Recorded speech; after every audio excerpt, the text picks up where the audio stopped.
আপনারা সবাই জানেন এবং আমরাও অবগত আছি যে নবম পে কমিশন যে গঠিত হয়েছে, সেই নবম পে কমিশন খুবই স্বচ্ছতার সাথে এবং দ্রুততার সাথে কাজ এগিয়ে যাচ্ছে।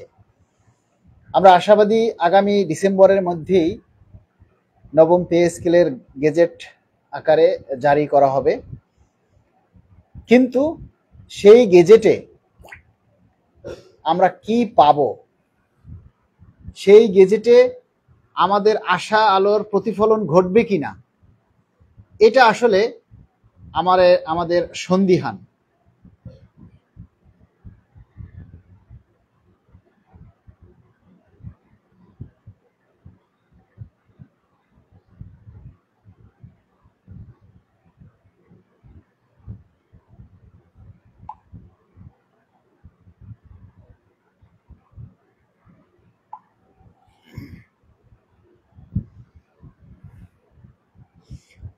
যার কারণে আমরা এই 17 তারিখে আপনাদের সবাইকে আহ্বান করেছি। কারণ আমরা ইতিপূর্বে যে ঘটনাগুলি দেখেছি, সেই ঘটনার পুনরাবৃত্তি যাতে না হয়, তাই আমরা এই 17 তারিখে আপনাদের সবাইকে ডেকেছি। নবম পে স্কেল চাই, এবং শুধু নবম পে স্কেল পেলেই হবে না বা চাইলেই হবে না, সেই নবম পে স্কেলে আমরা কতটুকু বৈষম্য মুক্ত হব, সেই নবম পে স্কেলে আমরা আসলে কতটুকু পাবো। কেননা 10 বছরে আমরা কিন্তু 2টা পে স্কেল থেকে বঞ্চিত হয়েছি। স্বাভাবিকতভাবে 2020 সালে আমরা একটা পাবো এবং 2025 সালে আমাদের একটা পাওয়ার কথা ছিল, যেটা আমরা পাইনি। এই 2টা পে স্কেল যদি আমরা পেতাম, তাহলে একেবারে নর্মালি আমাদের যে সর্বনিম্ন স্কেল সেটা 25 থেকে 30 হাজার টাকার মধ্যে থাকতো। এবং এই 10 বছরে দ্রব্যমূল্য কিন্তু আমাদের সকল সরকারি কর্মচারীর ক্রয় ক্ষমতার বাইরে। আমরা প্রত্যেকটা সদস্য যে মাসের প্রথমে আমরা বেতন পাই, 15 তারিখের পরেই আমাদের হাহাকার করতে হয়, আমাদের চিন্তা করতে হয় যে বাকি 15টা দিন আমাদের আসলে কিভাবে কাটবে।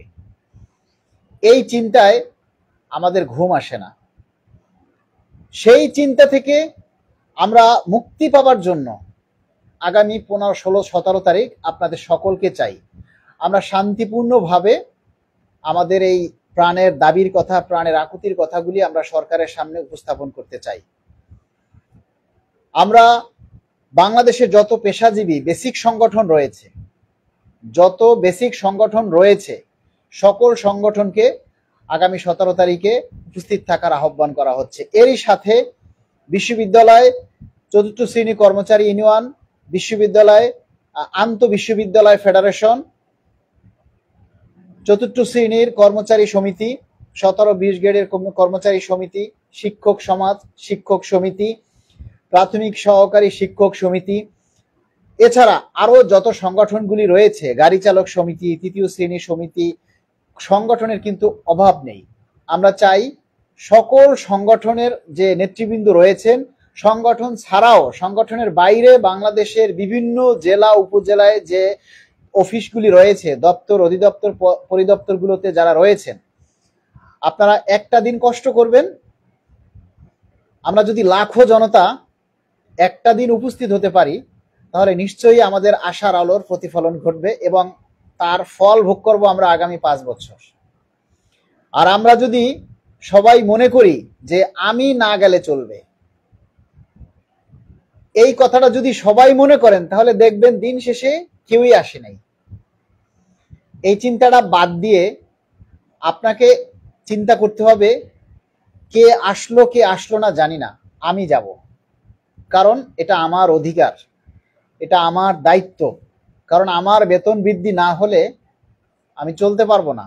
তো কে আসলো কে আসলো না, এটা আসলে আমার জানার বিষয় না, আমি যাব। সবাই যদি আমরা এই চিন্তাটা করি, তাহলে আমরা সবাই আসবো।